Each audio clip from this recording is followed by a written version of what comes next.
Zdravo, prijatelji moji, Max ponovo s vama. Eto, čitam ove malo portale, uglavnom režimski, ali ovo protiv režima ima sve manje i manje. I eto, čovjek se nervira nekad, ali eto, moram nešto pročitam da bi dobio inspiraciju o čemu bi pričao. I evo sada, da citiram, kaže: napad na 3 stuba srpstva. Kada sruše Vučića, vojsku i Srpsku pravoslavnu crkvu, cilj je slom Srbije. I to baš nije slučajno, prvi je predsjednik Vučić stup srpstva, pa onda vojska, pa tek na 3. mestu pravoslavna crkva.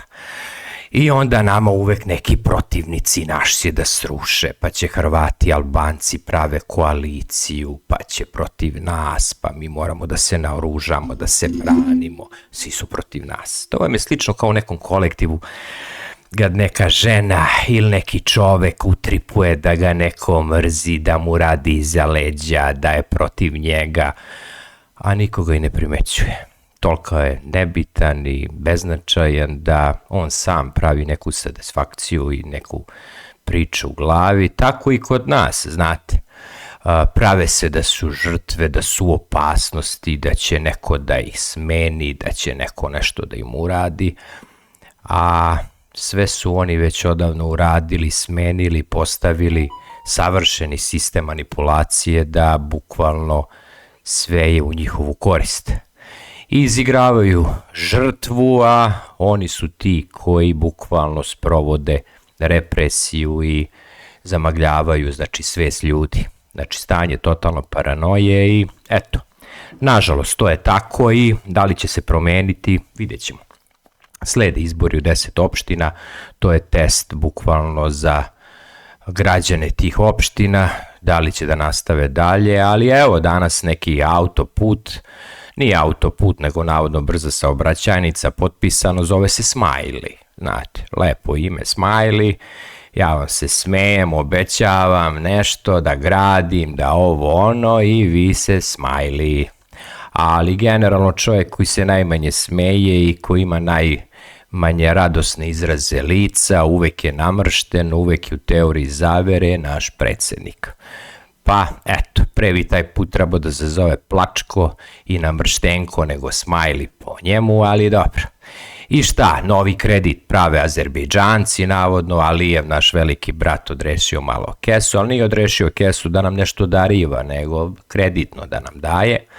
I normalno njegovi će uglavnom biti neki izvođači, kao što su Moravski koridor dali Amerikancima i Turcima kao podizvođačima, pa je koštalo navodno 900 miliona eura, je trebalo da košta 110 km, još to nije završeno, na kraju su troškovi porasli na 2,1 milijardu evra. Navodno neki nasipi, ovo ono, to je neki specijalni autoput i eto, uzeti su krediti normalno od američkih banaka, JP Morgana, ja mislim prvenstveno, i onda znate, mi vama dajemo kredite, mi podignemo cenu radova, mi smo glavni izvođači, a vi ste ti koji se jednostavno kitite lovorikama, pričate kako gradite i investirate, a i što se tiče ljudi ovih naših kredita, zaduženosti, verujte, ti podaci su vrlo sumnjivi,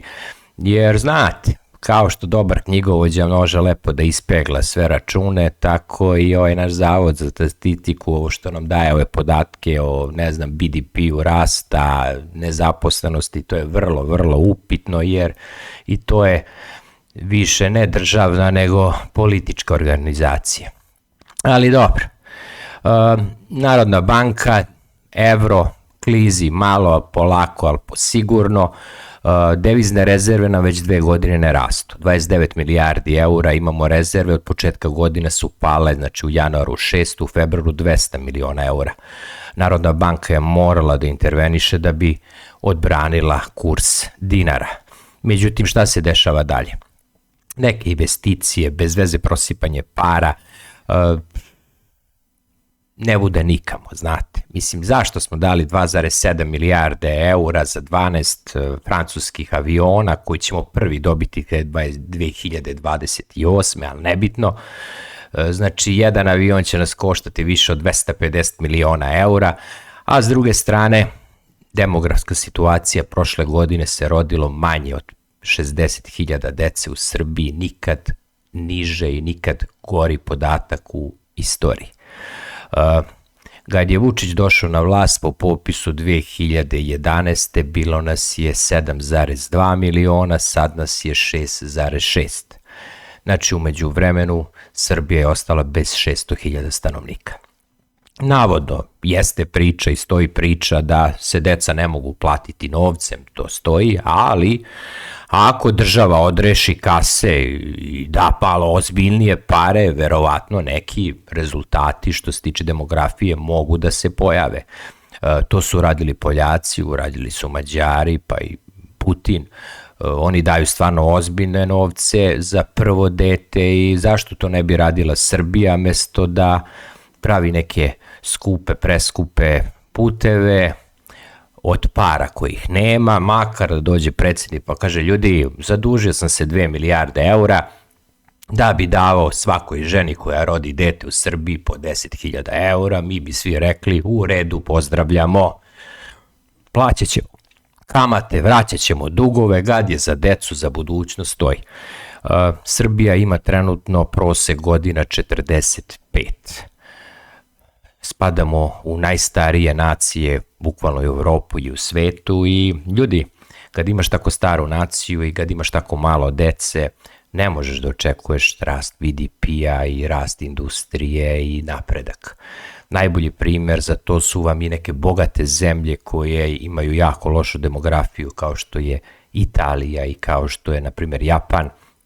I bez obzira što su bile nekad bogate zemlje, napredne, vidimo da upravo te dve zemlje u zadnjih 10 godina imaju skoro najniže stope privrednog rasta, to jest rasta BDP-a uvek ispod 1%. A ako hoćeš da uložiš u potrošnju, u razvitak, šta će ti stanovi, kuće i puteve ako nemaš populaciju, ako nemaš potrošače? Mlad čovek, to jest dete, je najveći potrošač, jer za njega najviše treba. Brzo raste, stalno menja odeću, obuću, predškolsko, školsko, ekskurzija, sve to podstiče rast BDP-a, potrošnju. I upravo trebamo da ulažimo u decu i da obezbedimo besplatne vrtiće za sve kojima je potrebe, koji to ištaju, a ne da budu, ne znam, redovi, pa da ti moliš, pa da plaćaš, nego da to bude besplatno za svu decu. Da budu besplatni učenici, udžbenici za svu decu i da pomognemo mlade ljude da što ranije jednostavno uđu u brak, da imaju porodicu, da ne čekaju 30. godine, jer jednostavno to nekad bude i često bude i kasno. I znate šta, zašto neke stvari nisu urađene pre, mislim, evo, vlast je aktuelno 13-14 godina su faktički na vlasti, zašto nisu uradili beogradski metro, uzeli kredite, jednostavno time bi se Beograd relaksirao, dobio bi vid saobraćaja koji ne zagađuju, znači na struju, i s druge strane desetine hiljade automobila bi verovatno sišle sa ulica prenatrpanog Beograda i trošili bi manje nafte. Ali zašto? Pa jednostavno državi odgovara što više trošite fosilnih goriva. Koliko je kod nas električnih automobila? 0,01%, mnogo manje nego bilo gde u Evropi. Država neće taj vid saobraćaja, njima odgovara znači nafta, jer na naftu ide velika akciza, odgovara im što više automobila, koliko god da su oni stari, jer svaki automobil ima godišnju registraciju, osiguranje, rezervni delovi, ako uvoziš krš opet moraš da platiš carinu i to je začarani krug gde zarad dobiti interesa državu ne interesuju nikakve stvari da ulaže u metro, koji je trebao da bude davno prioritet prioriteta, imaju ga, evo i Solun ga je dobio, koji je mnogo manji, ima ga i Sofija koja je manja, za Budimpeštu i Bukureš da ne pričam, imaju pre 30 godina.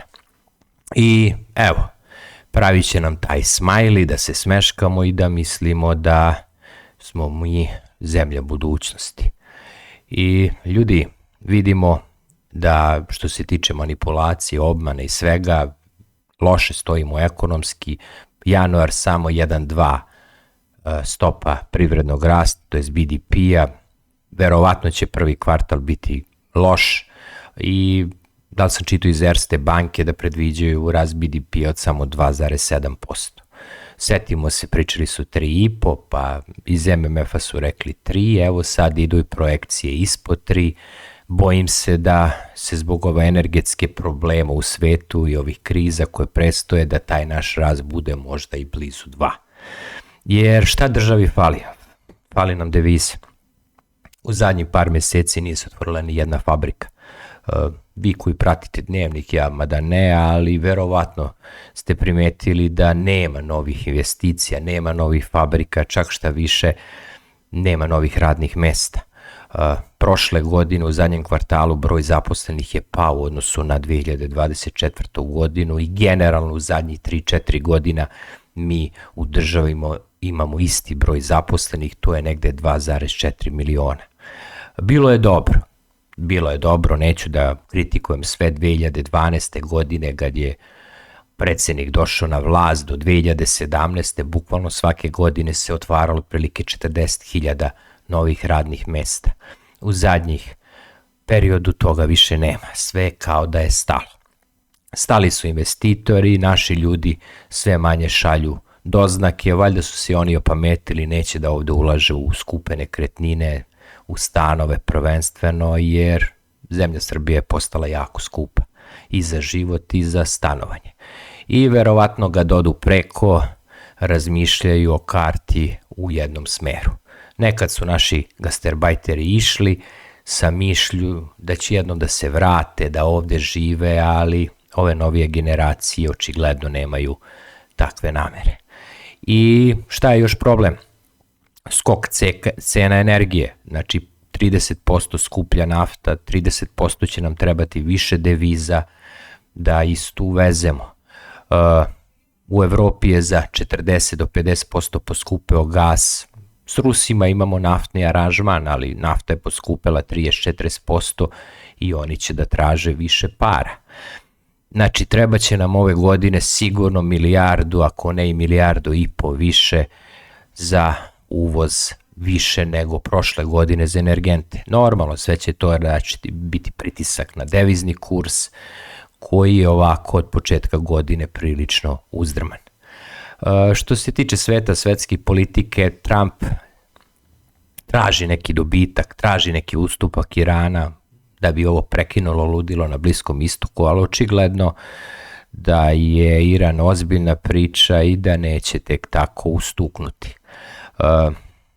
Gledao sam neke populacione podatke, pa vam mogu reći da je taj Iran za 40 godina sa zemlje koja je imala 39 miliona stanovnika sada došao preko 90. Irak je došao sa 11-12 miliona na 45. A mi smo sa 10 miliona, koliko smo nekad imali, sada došli na 6,6 miliona. Znači, bukvalno vidite i sami, demografija čini svoje i što nas je manje, to će nam biti teže. I da se razvijamo i da se odbranimo i sve zavisi od brojnosti. Trump normalno udario je na zemlju koja sad ima preko 90 miliona stanovnika, koja ima površinu 1,7 miliona kilometra kvadratnih, koja ima druge najveće svetske zalihe nafte u svetu, odmah posle Saudijaca. Venecuelu neću da računam jer njena nafta je jako teška za eksploataciju i znači cena treba da bude konstantno iznad $100 da bi to bilo isplatljivo, da se nešto više radi na eksploataciji. Tako da posle Saudijaca Iran je prvi i Iran ima druge najveće svetske zalihe zemnog gasa u svetu, odmah posle Rusije. Jedna bogata, prebogata zemlja i očigledno da nisu spremni da ustuknu, da se predaju. Amerika, Izrael imali su neki plan navodno da dođe do neke tu revolucije, do promene vlasti, do svrgavanja aktualnog režima, ali očigledno da se to ne odvija kako su njihovi planeri u početku isplanirali. 3. nedelja rata, ja se nadam da će neka pametna glava da proba da izdejstvuje prvenstveno prekid vatre, neprijateljstva, jer ugroženi su i milioni ljudi u zalivu koji mogu ostati bez hrane. Nisu to samo Iračani, Iranci, Kuvajćani, Saudici, znači njihova logistika i što se tiče hrane i svega je vezana za taj Persijski zaliv, Persijsko more i oni morskim putem bukvalno sve dopremaju. Sad kad je problem sa Ormuškim Moreuzom, bit će problem što se tiče hrane. Vidimo da konvoji kamiona idu iz Kuvajta, iz Saudijske Arabije na obale Crvenog mora, na te luke, da transportuju hranu i sve živo, jer logistika je mnogo poremećena. I Trump je ovim ratom udario ne samo po Americi i njenom džepu, udario je bukvalno i po džepovima svih persijskih kraljevina koje jako gube mnogo novca zbog cijele ove aktualne situacije.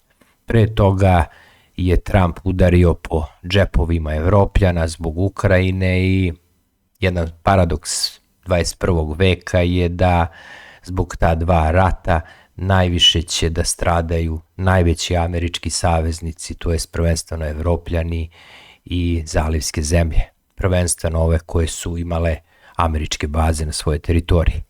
I vidimo sada, znate, Trump se žali, kuka, možda će Amerika izaći iz NATO pakta, nezadovoljan je što mu ne pomažu dovoljno, što ne šalju svoje brodove, ali da li oni uopštinu imaju više i sredstava i volje, jer očigledno ih je ovaj rat na istoku Evrope dosta iscrpeo, dosta poremetio i ekonomski i nije im više do novih sukoba.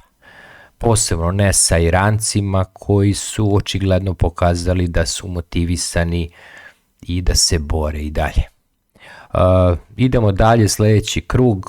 Ljudi, budite jaki, dostojanstveni, ponosni i koračite uspravno kroz život i nemojte nikom da napravite nažao ili da radite nešto što ne bi volili da vama neko uradi, jer čovjek koji ima mirnu savest, on mirno spava. Nije sve ni u parama, ni u novcu, jer sve to prođe, to je samo šuška. Nekad imaš više, nekad imaš manje i čak nekad pomislim najbolje biti običan mali čovjek, makar ovi što imaju mnogo para, oni ne znaju od te silne alavosti, pohlepe, jednostavno i ko im je pravi prijatelj i da li im je bračni drug sa njima zato što ih zaista voli ili zbog para i nikad nemaju uistinu poverenje u ljude. Sličan je tako i naš predsjednik, valjda mu je slava, novac i dugogodišnja vladavina udarila u glavu. Toliko od mene, živi bili i sve najbolje.